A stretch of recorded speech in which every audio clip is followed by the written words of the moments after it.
Hello, everyone, and thank you for coming back to Deb Chanel's 40th World, where we do the Real Housewives of Atlanta recaps and reviews of their show.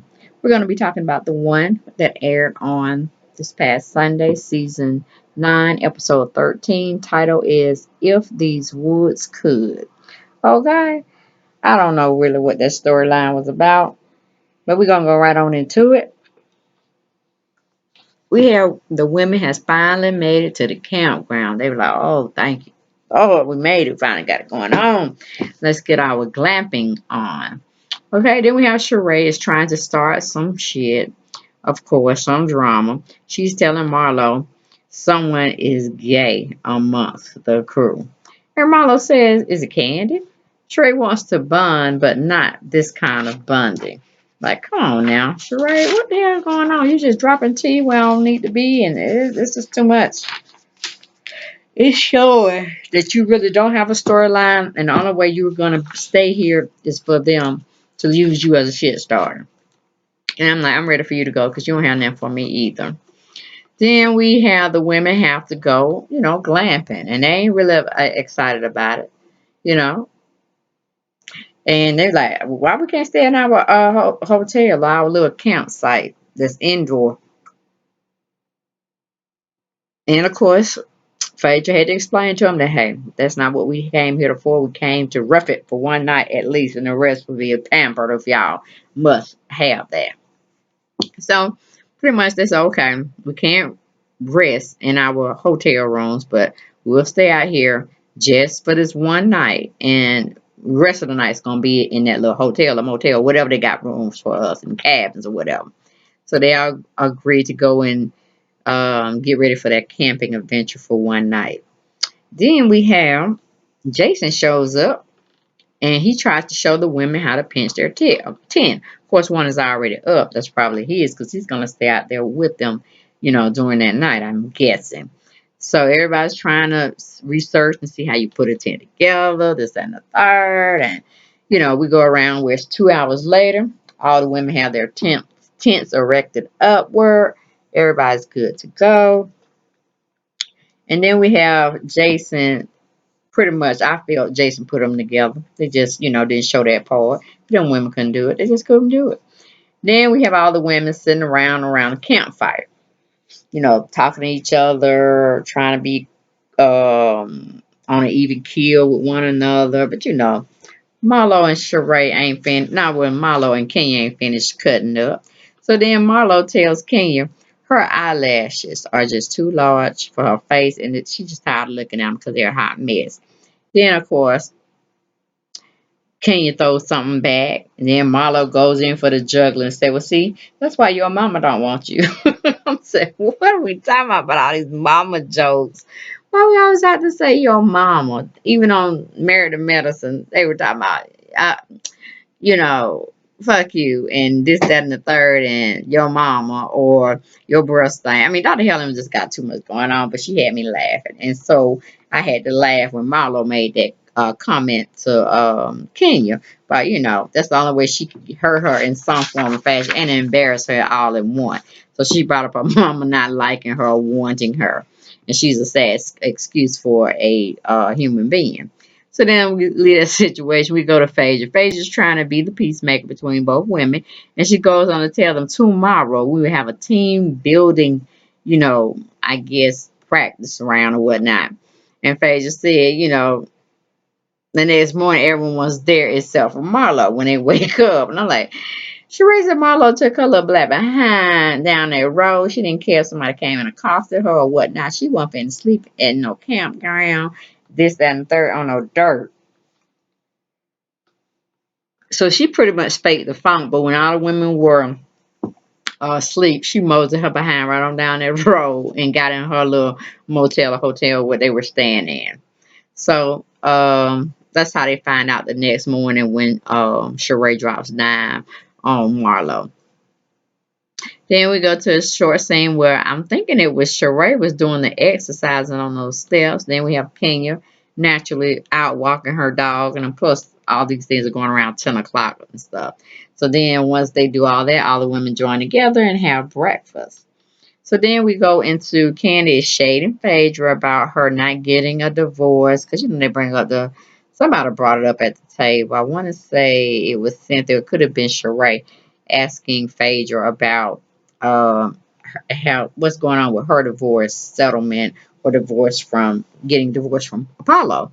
And she said, "Oh yeah, we almost there. This, that, and the third." And then Candy goes in and say, "You know, you could have been got your divorce because once your husband go away for a long time in prison, you know, it's automatically nullification for your marriage." And Phaedra looking at her like, "You don't talk to your mom, right? And your mom done went up there gotten some advice from some lawyer, and it don't fit my profile, honey." So she's like throwing shade at Phaedra, and Phaedra looking at her like she crazy. I'm like, "Candy, you know you need to stop. You just got that shit from your mama and what she said. And even if it is right, that wasn't appropriate for you to bring it up because wasn't nobody talking about you or to you." So that was poor judgment, Candy. Anyway, we go to Cynthia. Then Cynthia brings up her divorce will be finalized before Phaedra's divorce. And she was saying that Peter refuses to come to the final divorce settlement decree, you know, with them selling everything. I'm like, Cynthia, do you like the man? Was it a mistake? I'm like, come on, he cannot be your long lost friend that you want to have when he was your husband, and that's all, and forever he wanted to be. He didn't want to be these other people you want him to be. So I'm like, you know, Cynthia's kind of emotionally disturbed in my book. But anyway, we leave that situation. We go to Kenya. Kenya has booked the day full of boat paddling. Of course, the boat paddling was a total disaster when it came to Sheree, Cynthia, and Phaedra. They were in the boat together, and none of the women was feeling the bugs, the dirty water. Sheree thinks there was pee in her little paddle boat she was sharing with Cynthia and Phaedra, and I mean, she was just showing out, y'all, like some little punk. I was like, Sheree is supposed to be used to the outdoors, but she was like, I ain't used to this filth, this nastiness. So we move on from there. We go to where Kenya says, let's go free falling. You know, let's go bungee jumping. Pretty much 100 feet off the ground. She want to just dive straight down. And most of the women do it. I don't think Phaedra did it. And hell, I don't think Marlo did it either. I'm not for sure.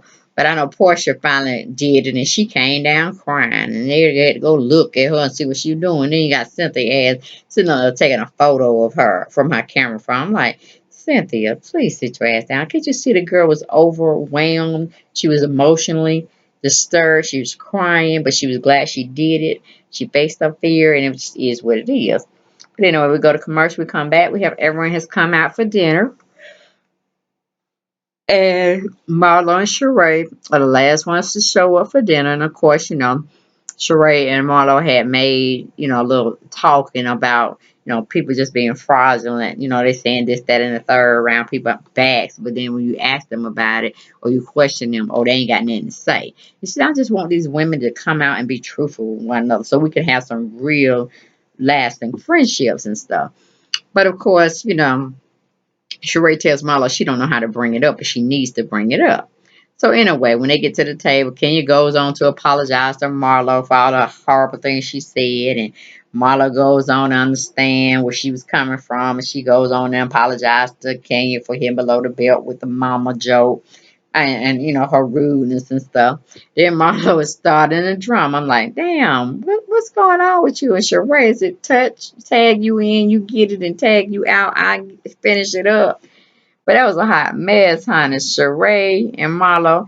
Well, really, it's more so Marlo. She goes on and asks Ken in front of all the women, "Are you a lesbian?" Because I've heard that. This was on the street.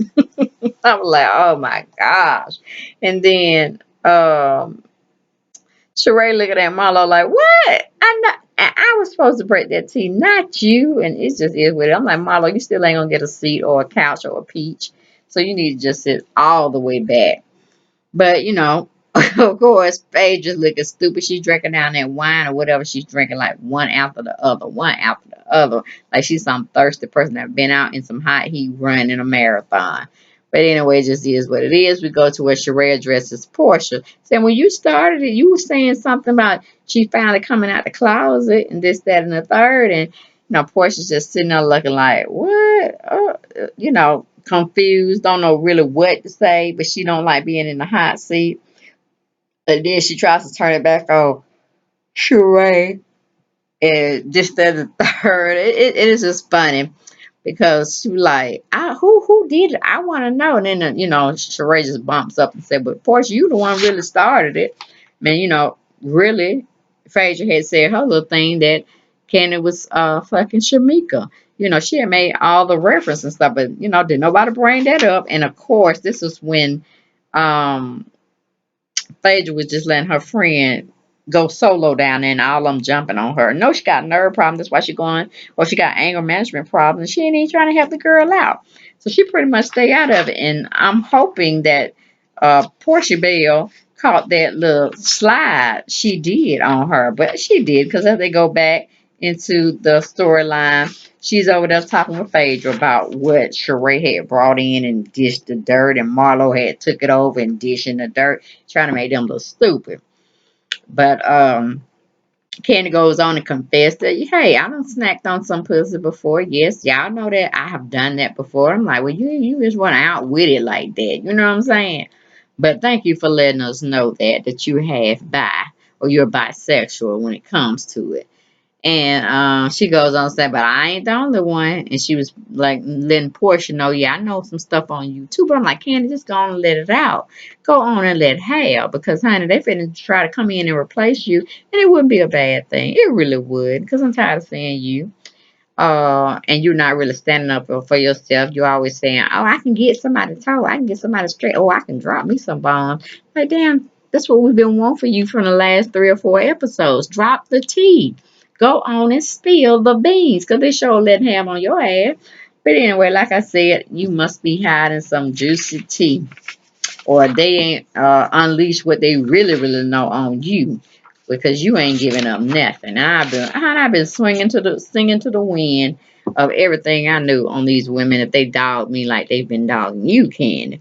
But anyway, that was my take on the Real Housewives of Atlanta season 9, episode 13. If these woods could. Okay, y'all be blessed, and I'll talk to y'all next Sunday when they air the last one, or maybe they'll be in reunion time. At least I hope so, because they've been dragging. They've been quite boring this season. All right, guys, y'all take it easy. Bye bye.